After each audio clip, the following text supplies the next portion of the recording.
Gracias. Muchas gracias. Buenos días.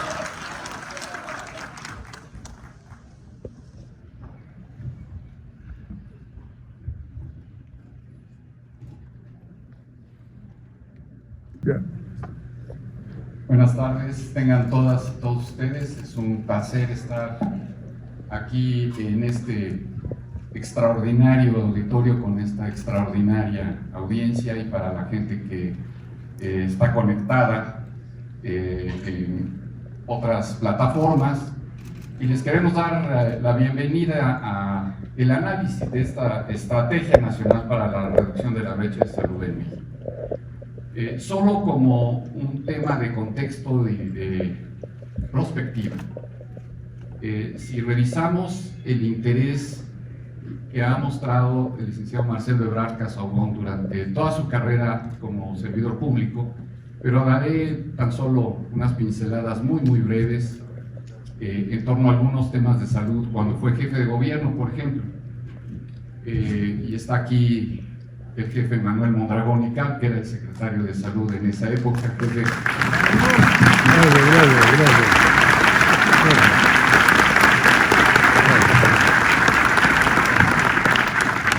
Y lo que sucedió con la pandemia de H1N1 en 2009 no fue menor, y las decisiones que tomó en ese momento el jefe de gobierno Marcelo Ebrard. Lo que sucedió también con aquellos casos de las clínicas clandestinas para aborto y que se generó todo un movimiento y una modificación de ley vanguardista, de avanzada, polémica, pero que salvó vidas. Y así podríamos seguir mencionando muchas otras que no me corresponde en este momento referir, pero no podemos olvidar, también se mencionará aquí, la pandemia de COVID-19. No sé si ustedes se vacunaron, pero yo sí. Y también la participación de Marcelo Ebrard, de Marta Delgado y de un staff que están aquí, fue lo que permitió, con el esfuerzo y la instrucción del presidente de la República, el poder haber tenido esas vacunas, ya que México fue uno de los primeros países en tenerlo. De tal manera que muchos de nosotros que nos hemos dedicado al tema de salud, aquí hay empresarios, académicos, investigadores, directivos, residentes, médicos de base, médicos que ven pacientes todos los días, enfermeras y enfermeros del Colegio de Enfermería de la Universidad de aquí del Instituto Politécnico Nacional y público en general relacionado con el tema de salud. De tal manera que reunidos en distintos grupos, en distintos momentos, pero a través del tiempo, esa sensibilidad que ha mostrado Marcelo Ebrard en torno al tema de salud propició que platicáramos y tomáramos bajo su tutela, coordinación en esta sesión de análisis, el darle a conocer y darles a conocer algunas de las reflexiones que hemos venido haciendo en distintos grupos, como ya mencionaba, y para ello contamos con la presencia de distintos ponentes aquí en estas sillas. Habrán más foros, y después de ello poner a consideración de Marcelo Ebrard para las reflexiones que él juzgue pertinente referir en la parte final. ¿Estás de acuerdo que lo hagamos de esa manera? ¿Sí? Iniciaremos entonces con la doctora Elena López Gavito. La doctora Elena López Gavito es cirujana general.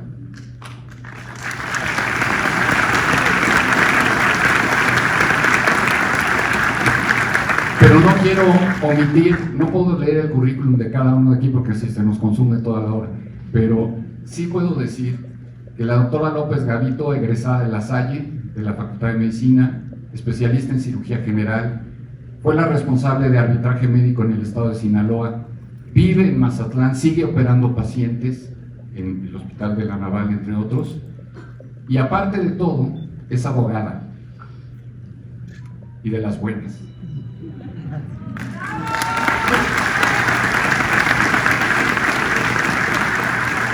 Hemos conversado mucho con la doctora López Gavito y le pedimos que por favor nos haga una reseña de lo que hemos platicado en ocasiones previas. Adelante, Elena.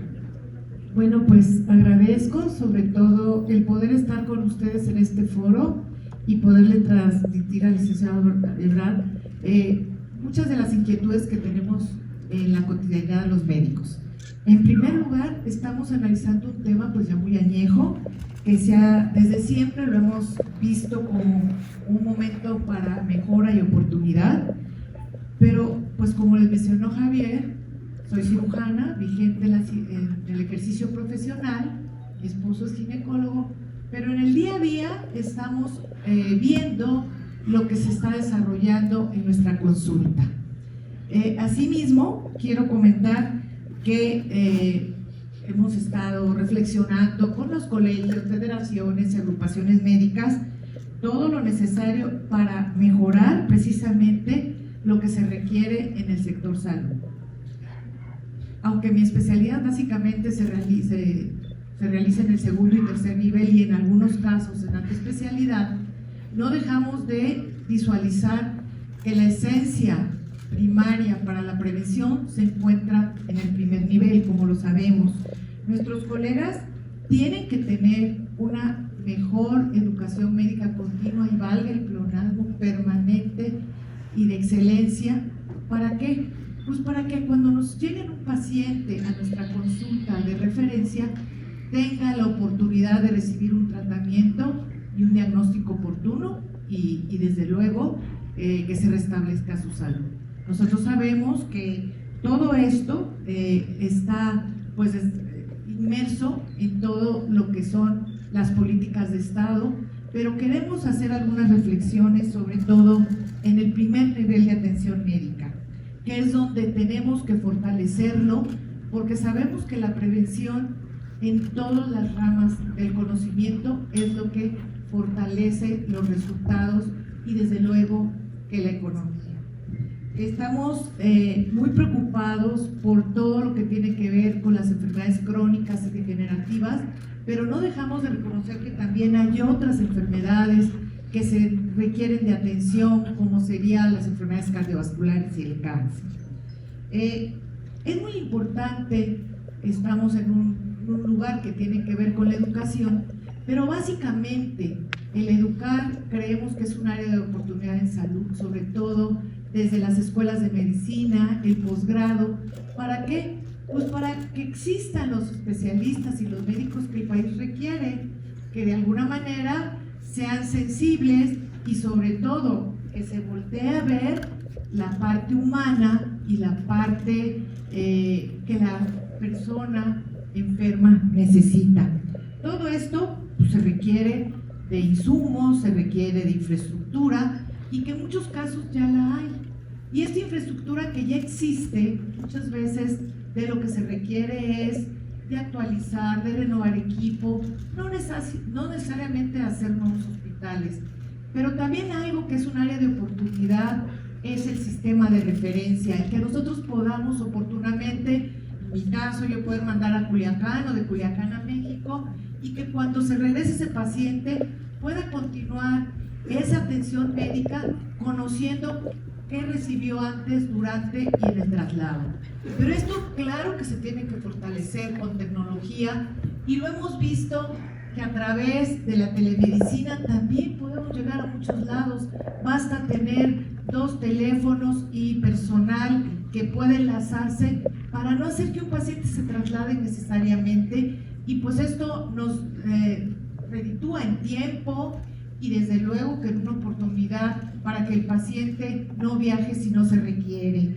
Todo esto tenemos que pensarlo y pues yo creo que, como mencionó Javier, Marcelo tuvo, cuando estuvo a cargo de esta gran encomienda que era el gobierno de la Ciudad de México, pues el reto de la infraestructura y de muchas cosas que ahorita estamos analizando, porque la infraestructura es una parte medular, pero también de la mano de la infraestructura deben ir otros aspectos, como sabemos que sería la renovación de los equipos. En nuestro caso, cuando estamos en cirugía, muchas veces vemos que las pinzas o el material de corte ya no es el adecuado para estar en el día a día. Entonces hay que considerar en reponer y en actualizar. Asimismo, llegamos a un punto medular que nos preocupa mucho, que es el abasto de medicamentos.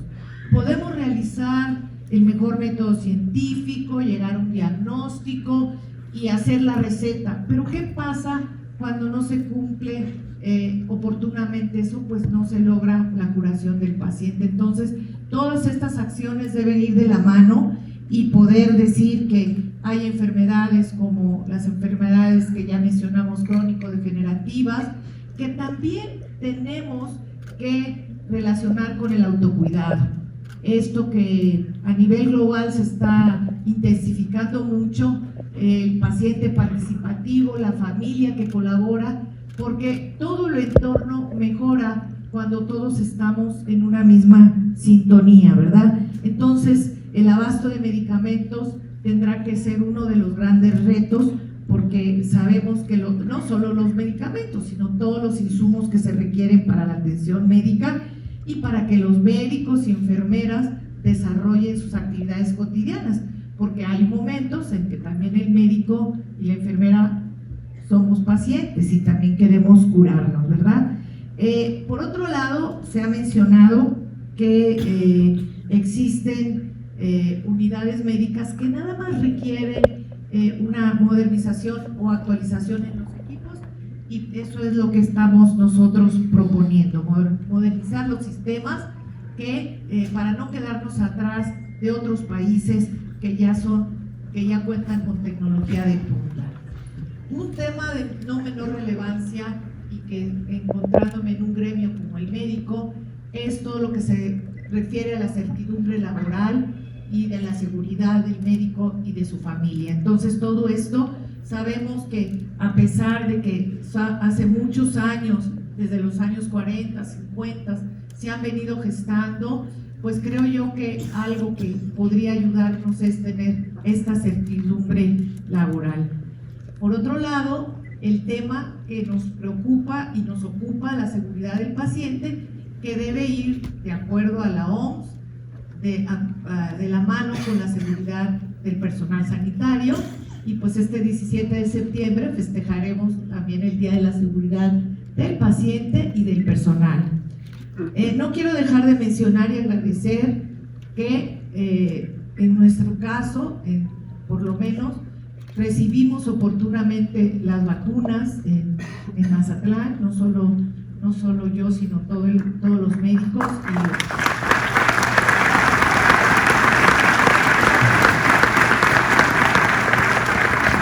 Y yo les decía, gracias, porque yo no tuve que ir a ninguna parte a vacunar. Ahí en el Hospital General de Mazatlán nos vacunaron, y creo que esto se tiene que fortalecer, todo lo que es vacunación, y pues creo yo que esto va a tener que ser una de las grandes prioridades, las vacunas, porque pues no nada más, como mencionaste, es el COVID, también la influenza, y en la edad temprana pues todo. Y no dejar de pensar que la atención en la salud tiene que ver todas las grandes etapas de la vida, desde el recién nacido, que es muy importante el control prenatal, por si aquí hay personas que se dediquen al cuidado del recién nacido y de la mujer embarazada, que es muy importante todas las etapas de la vida, pero inclusive los que están económicamente activos para seguir con esa productividad, pero no descuidar a los jubilados y a la tercera edad. Y yo creo que con esto terminaría mi participación, no sin antes decir que estamos todas las agrupaciones médicas y el grupo médico a sus órdenes para apoyarlo en este gran proyecto. Bravo.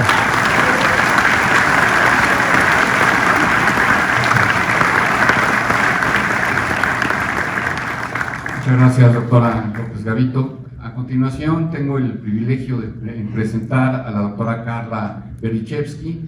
Ella es médico egresada de la Facultad de Medicina de la UNAM y tiene una maestría en salud pública por la Escuela de Higiene y Medicina Tropical de la Universidad de Londres. La doctora Berdichevsky tiene más de 20 años en experiencia de investigación y diseño de programas y políticas de salud sexual y reproductiva, implementadas tanto en México como en la región de Latinoamérica y del Caribe. Parte importante de los objetivos de sus estudios y de sus aportaciones es garantizar los derechos humanos de las mujeres y niñas y centrar los servicios en las necesidades de las usuarias.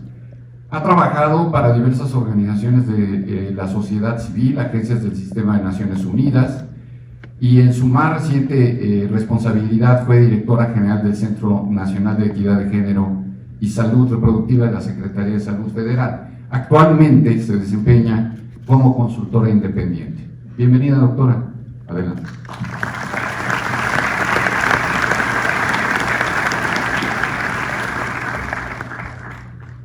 Muchas gracias por este espacio, licenciado Ebrard. Me han pedido responder a la pregunta sobre en qué formas puede nuestro sistema de salud garantizar la protección y el respeto a los derechos sexuales y reproductivos y a la vez reducir desigualdades estructurales por género.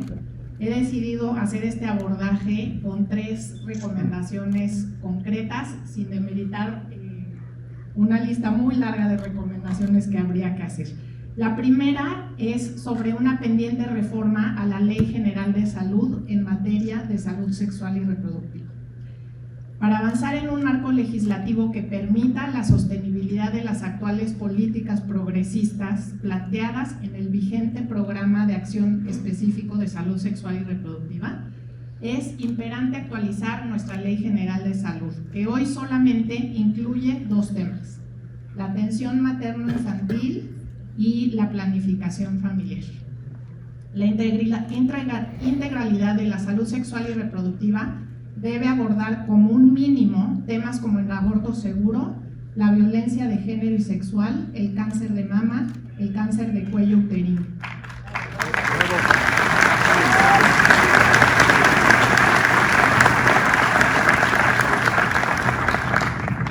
Haciendo esta reforma a la Ley General de Salud se favorecerá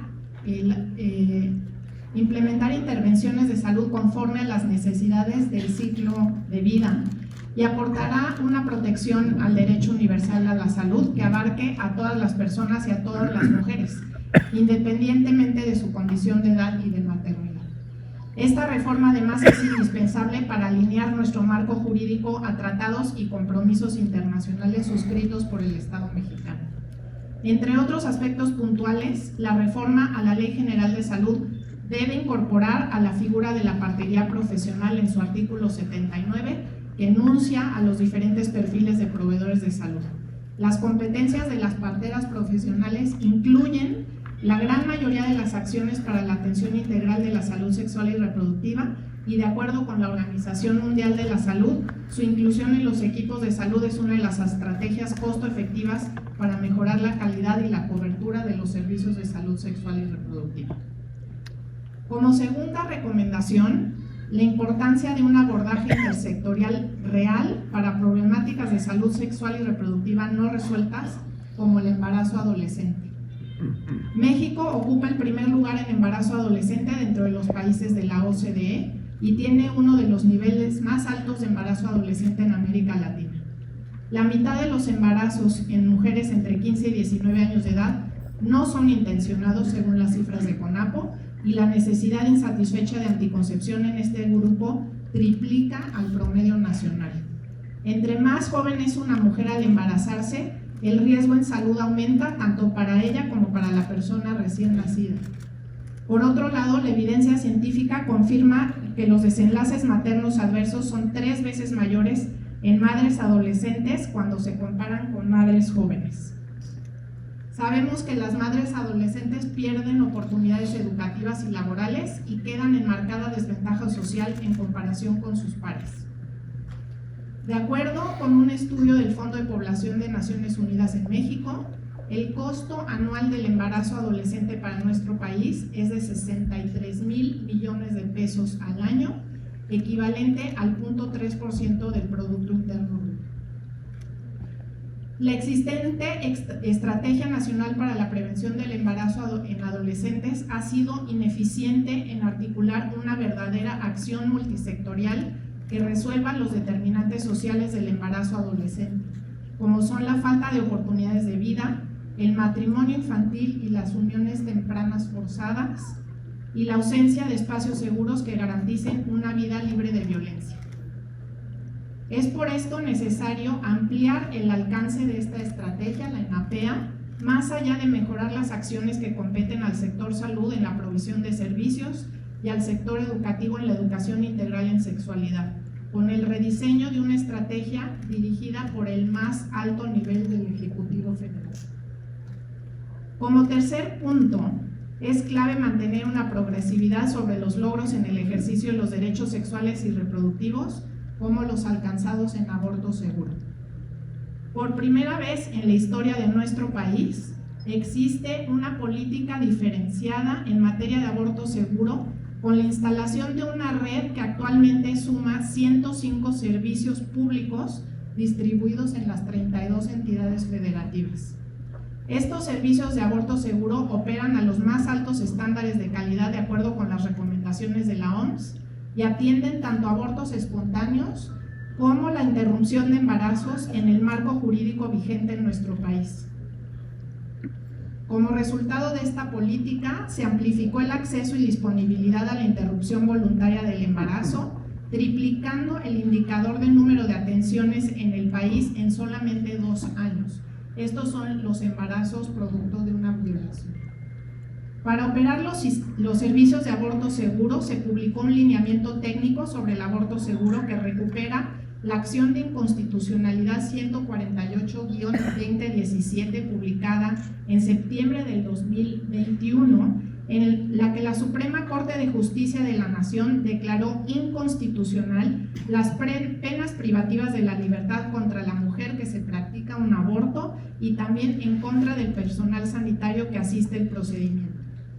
La sentencia reconoció que el aborto es una intervención terapéutica indicada para preservar o restaurar la salud integral de mujeres, niñas y adolescentes y personas con capacidad de gestar en nuestro país, que incluye la protección a un estado de bienestar físico, mental y social. Estos derechos, interrelacionados con el derecho a la salud, implican que las mujeres y las personas con capacidad de gestar accedan sin distinción a los servicios de salud que solo ellas necesitan.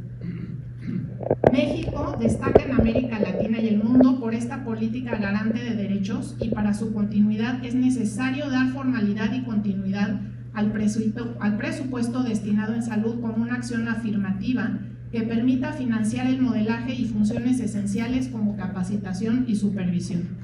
Además de los cambios a la Ley General de Salud que ya mencioné, están pendientes los cambios en los códigos penales federal y estatales y formalizar la consideración de líneas estratégicas en programas transversales más allá del programa sectorial en salud, por ejemplo, en el Proigualdad y en el Programa Integral para Prevenir, Atender, Sancionar y Erradicar la Violencia en contra de las mujeres, para que el aborto seguro sea mirado como un tema de desarrollo social en un amplio marco de acceso a los derechos humanos.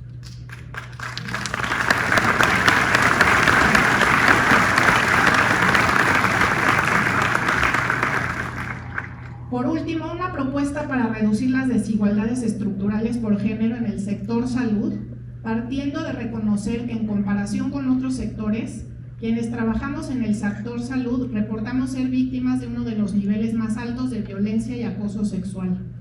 Los principales factores institucionales que hacen que una organización sea propensa al hostigamiento y la violencia son 3.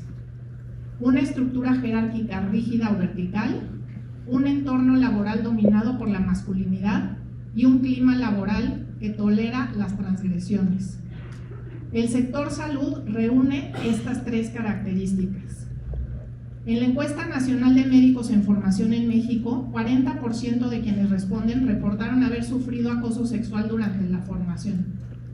En años recientes, feminicidios en pasantes de medicina, como el caso de Mariana Sánchez en Chiapas, son alertas a la gravedad de esta problemática. Para modificar esta dinámica es necesario fortalecer estrategias para prevenir y atender el hostigamiento y el acoso laboral, promover liderazgos horizontales, no violentos, con perspectiva de género y lograr un verdadero liderazgo paritario en género en los puestos de toma de decisión. Para cerrar, le dejo con algunas cifras. La Secretaría de Salud en México ha tenido solamente una secretaria de salud en su historia. El IMSS nunca ha sido liderado por una mujer. En los institutos nacionales de salud ha habido solamente 3 directoras mujeres y la Facultad de Medicina de la UNAM nunca ha tenido una directora, a pesar de que actualmente el sistema de salud tiene un 60% de trabajadoras mujeres. Hay un pendiente liderazgo de mujeres para la salud de nuestro país. Muchas gracias por la escucha.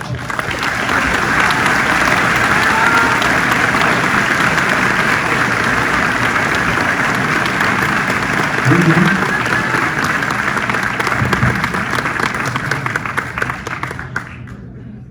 Muchas gracias, doctora. Te dejo sin palabras. Vamos a continuar y pongo en perspectiva el tema con un enfoque diferente de la problemática tan diversa que tenemos en el Sistema Nacional de Salud Público y Privado. Y es la visión de quienes han estado involucrados en el sector empresarial, pero, reitero, vinculados con el Sistema Nacional de Salud. El sector empresarial en distintos órdenes. Aquí entre el público está Héctor Valle de FunSalud, que no lo veo porque está muy oscuro, pero aquí está Héctor, bienvenido Héctor, entre otros. Y a mi izquierda tengo el gusto de presentar a Jesús Guillermo Funes Rodríguez. Memo Funes, como le decimos los amigos, tiene una formación académica muy importante, muy interesante, es ingeniero bioquímico de esta institución en la que nos encontramos, con estudios de posgrado en bioquímica y economía. Pero su vinculación con el sistema de salud ha sido muy relevante. Ha sido vicepresidente de CONCAMIN, ha sido presidente de la Comisión de Salud de esta misma organización, presidente de la Cámara Nacional de la Industria Farmacéutica, Canifarma, director general de los laboratorios Silanes, coordinador general del Foro Consultivo Científico y Tecnológico, entre otros, y no quiero omitir la presencia también de Cristóbal Thompson, director ejecutivo de la Asociación Mexicana de Investigación para la Industria Farmacéutica, entre otros. De tal manera que también la visión que podemos aportar y poner a consideración del licenciado Ebrard tiene tintes muy relevantes a través de este sector, cuyo vocero en este foro es Guillermo Funes. Adelante.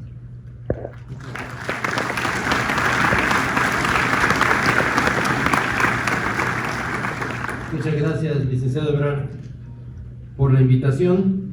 Yo voy a hablar, como dijo ahorita el doctor Dávila, sobre la industria farmacéutica, sobre el abasto de medicamentos, sobre las vacunas, sobre la vinculación con las universidades y centros de investigación. Voy a hablar en nuestra vinculación directa con los médicos, que es la función primordial y absoluta del sector. Tenemos un incremento en la edad, así como yo, todos jóvenes de 18, 19 años. Se está volviendo el país más y más viejo. Pero además tenemos un perfil epidemiológico complicado, variado, que ya han mencionado las doctoras. Y además tenemos los efectos residuales de la pandemia, entre otras cosas. Pero ¿qué necesitamos hacer? ¿Qué tenemos que identificar? Las causas más importantes, desde nuestro punto de vista. Se requiere una política nacional farmacéutica. ¿Para qué? Para abastecer de medicamentos y dispositivos médicos de manera oportuna y suficiente. De manera oportuna y suficiente. Es decir, que lleguen cuando tengan necesidad de estar presentes en los hospitales, en las farmacias, y que siempre tengamos los medicamentos. Que sean, obviamente, seguros para la seguridad de los pacientes. Que sean eficaces para poder curar y desde luego que sean de calidad.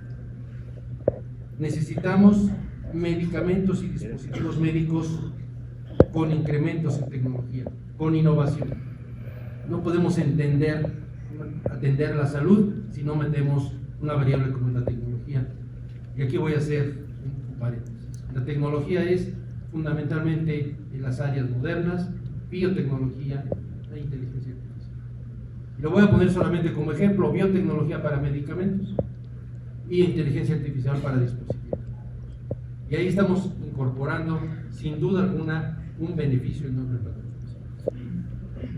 Los diagnósticos se verán favorecidos y los tratamientos se verán mejorados. Al mismo tiempo, pensamos que se requiere tener una autosuficiencia farmacéutica para abastecer el mercado. Hay muchas empresas nacionales y muchas empresas multinacionales que ya tienen entre 60, 70, 80, 50 años de presencia en el mercado mexicano. Estas son empresas que han venido abasteciendo el sector público y el sector privado. Necesitamos promover, desarrollar más aún las empresas que tengan estos certificados de calidad, estos certificados de plantas internacionales para poder tener mejores. En esto tenemos un ejemplo. Fue gracias precisamente a la intervención del secretario de Relaciones Exteriores de México, Marcelo Ebrard, que fue y negoció con las grandes empresas de todo el mundo para traer vacunas para el COVID.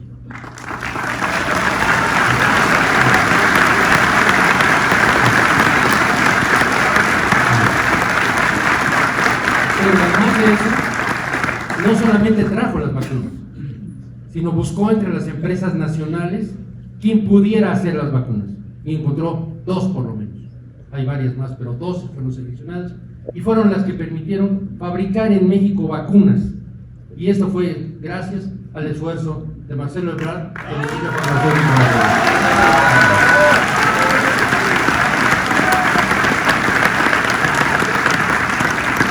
Esta posibilidad de autosuficiencia farmacéutica nos lleva también a aprovechar lo que ahorita tenemos en el mercado internacional. En el nearshoring, como le llaman internacionalmente, que no es más que aprovechar la regionalización del comercio. Y México tiene todas las ventajas para poder tener eso en México. Tiene infraestructura, tiene empresas mexicanas de alto nivel, mexicanas y globo nacionales e internacionales, tiene mano de obra de excelente calidad, tiene ingenieros, tenemos más ingenieros en México que en Alemania o en Estados Unidos. Tenemos todas las posibilidades para lograrlo.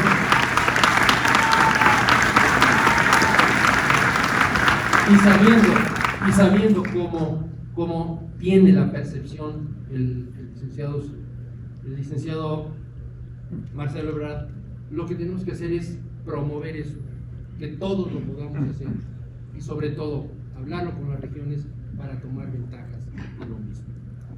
Además de lo que tenemos en el Tratado de Libre Comercio con Estados Unidos y Canadá. Las posibilidades de que se establezcan en México nada más les representan estar cerca del mercado mundial más grande, pero además tienen 43 tratados internacionales de comercio que les ahorran aranceles.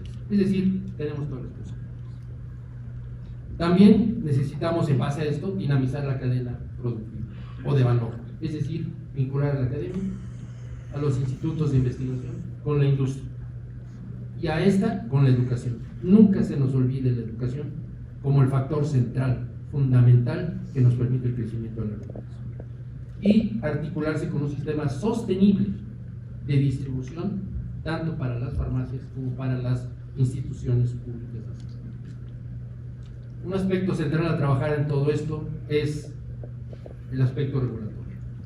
Tenemos que fortalecer a la COFEPRIS para que la parte regulatoria nos permita homologarnos con otras entidades regulatorias de otros países, empezando por supuesto América Latina y los países de alta contención sanitaria, con objeto de reforzar las cosas, reforzar el funcionamiento y tener evaluaciones, como ya la tienen, pero que pueden mejorarse en toda la parte de sanitaria y de salud.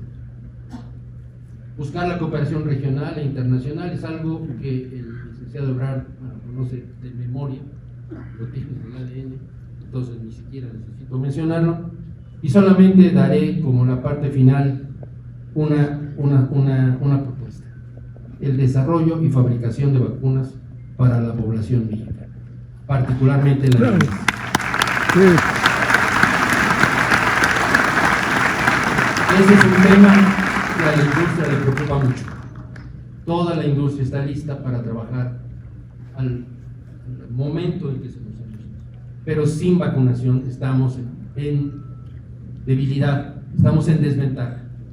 Y entonces recuerdo, simplemente, con eso que hizo el licenciado Ebrard, el COVID, ampliarlo a todas las vacunas posibles, pero particularmente a los de la niñez mexicana. Muchas gracias.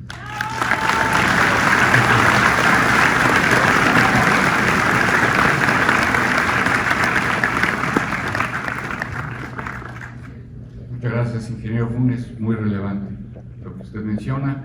Y a continuación quisiera presentar al último de los panelistas para dar pie al desenlace de esta reunión. Es el doctor académico Juan Manuel Guzmán González. Él es especialista en medicina física y rehabilitación, electrodiagnóstico y electromiografía, y tiene un currículum impresionante como todos los aquí presentes y otros que nos están viendo. Él es académico de la Sociedad Académica Americana de Medicina Física y Rehabilitación. Es actualmente el presidente de la Sociedad Científica Latinoamericana de Rehabilitación. Fue presidente, por supuesto, de esta asociación aquí en México. Ha trabajado en distintas instituciones públicas, en el Instituto Mexicano del Seguro Social.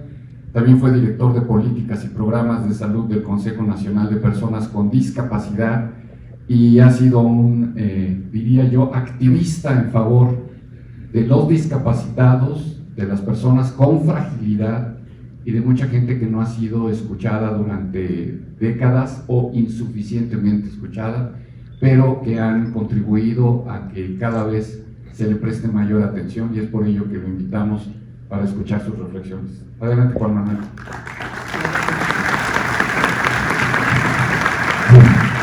Muchas gracias, Javier. Licenciado Marcelo Ebrard Casaubon, muchas gracias por la invitación. Expongo ante ustedes, ante el público aquí presente, muchos de ellos colegas, sociedad civil, agrupaciones relacionadas con las personas con discapacidad y sobre todo con un problema, bueno, ya no me gusta mencionar problema, mejor con un reto que ya lo tenemos acá, que es la de los adultos mayores. La Organización Mundial de la Salud menciona que todo médico debe hacer actividades de medicina preventiva, curativa, rehabilitación, educación e investigación, y también define la rehabilitación como la medicina de la función. Partiendo de esto, me gustaría dar algunas cifras para ver la dimensión de lo que tenemos enfrente y cuál es el reto que tenemos que atender. Existen en el mundo, de acuerdo al Informe Mundial de las Personas con Discapacidad, elaborado por el Banco Mundial y por la Organización Mundial de la Salud, 1.000 millones de personas con discapacidad en el mundo. De estas, entre el 2015 y el 2020 se aumentaron a 1.400 y se espera que para el 2030 existan más, se duplique prácticamente esta cifra. O sea que la dimensión es muy grande. Si no contamos con cifras, difícilmente podemos enfrentar esto y manejarlo. Este informe mundial se elaboró para que personas que trabajan en los gobiernos, en las asociaciones civiles, en las instituciones del sector salud, lo pueden utilizar para elaborar un programa objetivo y con base en hechos reales, fehacientes. Bueno, además de las personas con discapacidad tienen serios problemas, ya que existen dificultades para enfrentar y atenderse los problemas de salud. Las barreras arquitectónicas, cuando se hicieron algunas veces los censos, decían que no había tales personas con discapacidad en México. Actualmente el censo contempla que existen 6.128.000 personas con discapacidad, pero las personas que los atienden hace que afecte a las familias prácticamente 3 veces más, porque por cada persona con discapacidad 2 o 3 los tienen que atender. Entonces, estas cantidad de personas que aparentemente no son muchas, sufren porque tienen dificultades para el acceso a la educación, a la salud, a las barreras arquitectónicas, a los edificios, y que todo esto se puede atender no con tantos costos, simplemente con programas objetivos y apegados a su realidad. De hecho, tuve la oportunidad de trabajar en el Instituto Mexicano del Seguro Social, se hicieron muchos foros en donde nosotros invitábamos a las personas y a las asociaciones con discapacidad para que ellos nos expusieran sus problemas y nosotros elaboráramos los programas con base en sus necesidades expresadas. De ahí surgió el primer reglamento en el Distrito Federal en ese tiempo, en el Departamento del Distrito Federal, el primer reglamento de vialidad y que actualmente es una norma oficial mexicana, vigente todavía afortunadamente, de la eliminación de barreras arquitectónicas y de accesibilidad. Entonces tenemos que facilitarles a las personas con discapacidad tener una vida digna, que puedan integrarse a la sociedad y que además con el producto de su trabajo puedan pagar sus impuestos, que es como cuando se considera una persona totalmente rehabilitada. El segundo aspecto que voy a tocar es el de envejecimiento. ¿Qué es el envejecimiento? Pues se entiende como un proceso continuo, multifacético e irreversible de múltiples transformaciones biopsicosociales en todo su curso de vida, ¿verdad? Y sobre esto, déjeme decirle que aquí el destino ya nos alcanzó, pero no nada más en México, sino a todo el mundo, y no estábamos lo suficientemente preparados. Estos retos que tenemos que enfrentar incluyen la atención de los adultos mayores y atender aspectos importantes como la polifarmacia. Muchas veces piensan que darle el exceso de medicamentos a los adultos mayores va a ser la solución, ¿no? Al contrario, tenemos que tratar que mediante estrategias específicas con programas de rehabilitación, a través de programas de nutrición y ejercicio sobre todo, se pueda disminuir la cantidad de medicamentos si así se requieren y además darle oportunidades para que puedan ser atendidos en instituciones específicas hechas el proceso para ello, ¿no? Algo bien interesante que aquí en México hemos olvidado es la preparación de cuidadores. No tenemos suficientes cuidadores para personas con discapacidad ni para adultos mayores, entonces algo que se puede realizar a través de programas de educación. Estos dos aspectos, tanto la discapacidad como los adultos mayores, nos conducen a un tercer reto, que es el síndrome de fragilidad. En el síndrome de fragilidad nosotros hemos perdido algunas capacidades y eso nos genera básicamente el aumento de caídas, también la pérdida de masa muscular, conocida como sarcopenia, la falta de fuerza muscular, y también esto se puede corregir a través de programas específicos de ejercicio y nutrición. Entonces la idea de presentarle estos retos, porque conocemos su liderazgo en el área médica sobre todo, sabemos que es capaz de conseguir un éxito más en este campo a través de conseguirles un envejecimiento saludable para estas personas y sobre todo una atención integral para las personas con discapacidad. Muchas gracias.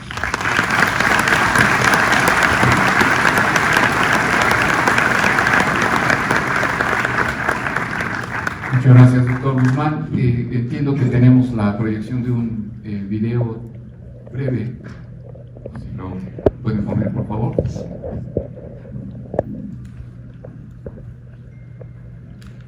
Con sonido.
esto es parte de lo que queríamos poner sobre la mesa. Su interés desde siempre en el sistema de salud y particularmente en la salud de la gente es algo que nos motiva muchísimo al gremio de la salud, los que estamos aquí. Usted ve muchas batas blancas, algunas copias de enfermería y quienes están en la distancia viéndonos. Es motivante el hecho de que usted en esta nueva etapa de su carrera voltee a ver el Sistema Nacional de Salud y sobre todo quienes más se lo agradecen son los pacientes. Muchas gracias, tiene usted la palabra. Muchas gracias. Bueno, me voy a poner de pie, señor presidente. Muchas gracias por acompañarnos.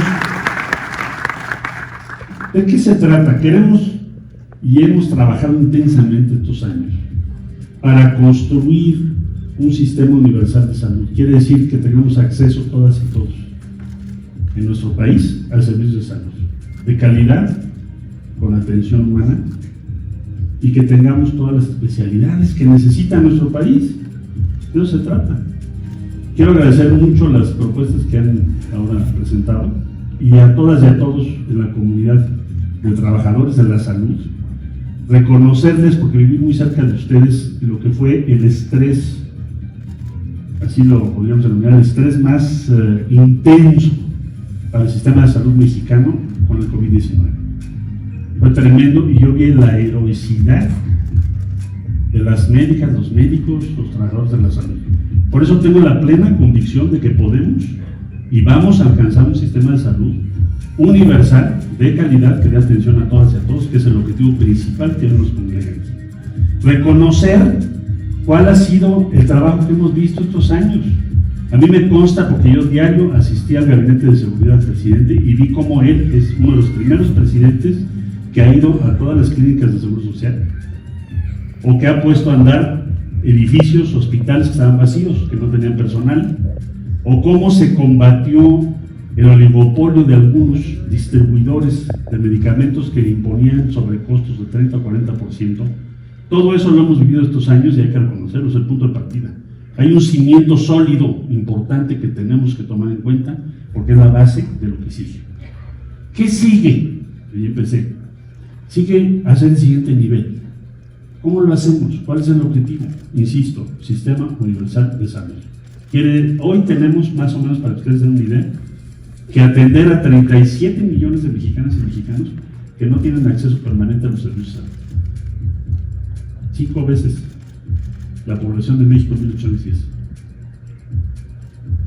Tenemos que incorporarlos, es un esfuerzo gigante.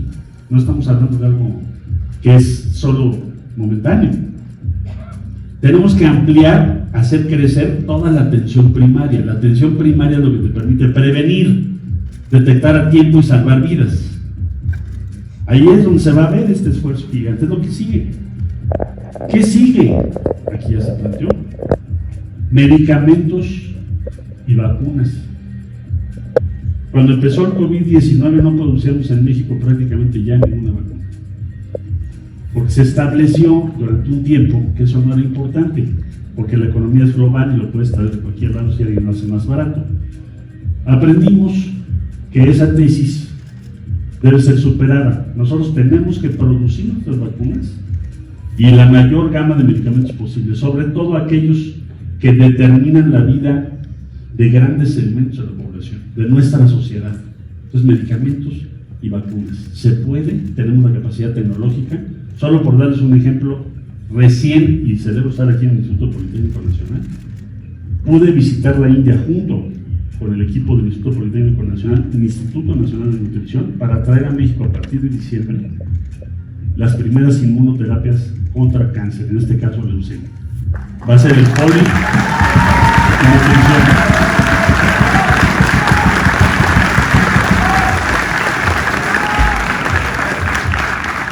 Podemos también digitalizar tecnologías en todo el sistema de salud, digitalizar toda nuestra información médica. Podemos digitalizar todos los servicios médicos. ¿Quién lo ha hecho? La India. La India tiene 10 veces la población de México. Me dijo el presidente, hazme la nota de cómo lograron su proceso. Obvio, primero tiene que haber acceso a internet en todo el país, por eso se ha trabajado con tanto énfasis.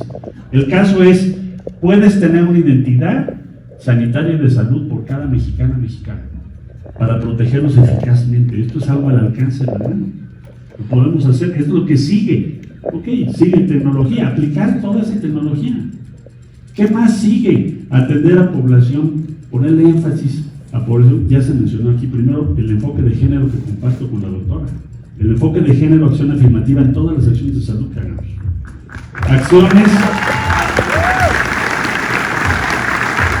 Se mencionó aquí la vacunación, primera infancia e infancia, prioritario. Tener el desarrollo de esas vacunas. México lo tuvo en los años 80, fuimos el principal productor de América Latina. ¿Por qué no lo vamos a tener? Si pudimos traer vacunas para enfrentar el COVID-19 en plena crisis de la pandemia, ¿por qué no vamos a producir vacunas para la primera y en general para la infancia y para todos los sectores que lo necesitan en nuestro país? Lo vamos a hacer, lo vamos a lograr. Y qué bueno que lo mencionaste. Lo vamos a lograr entre todos, juntos. Atención prioritaria a los adultos mayores. Tenemos que hacer crecer nuestra capacidad geriátrica. Mencionaron aquí cuidadoras, cuidadores, bueno, Sistema Nacional de Cuidados, también de la mano. Vamos a hacerlo en conjunto. Eso es lo que sigue. ¿Qué sigue? ¿Qué sigue? ¿Adultos mayores? Sí. ¿Geriatría? Sí. ¿Primera infancia, infancia? Sí. Ya mencioné el enfoque de género.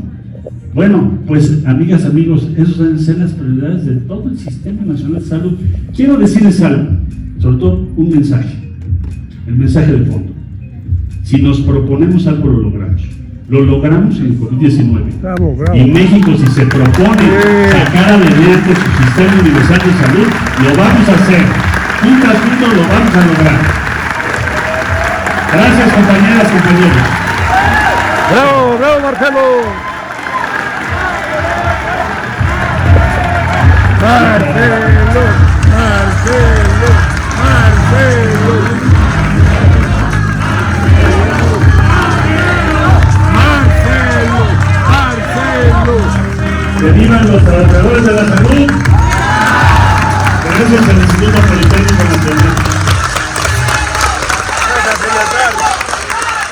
Gracias, gracias.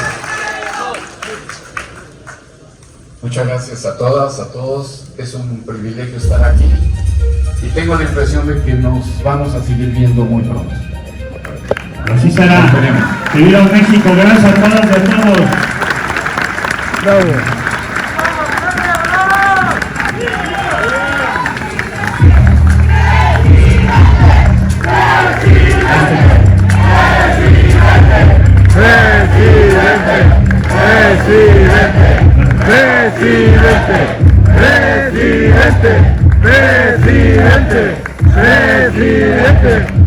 Gracias a todas y a todos. Muchas gracias. Gracias. Gracias.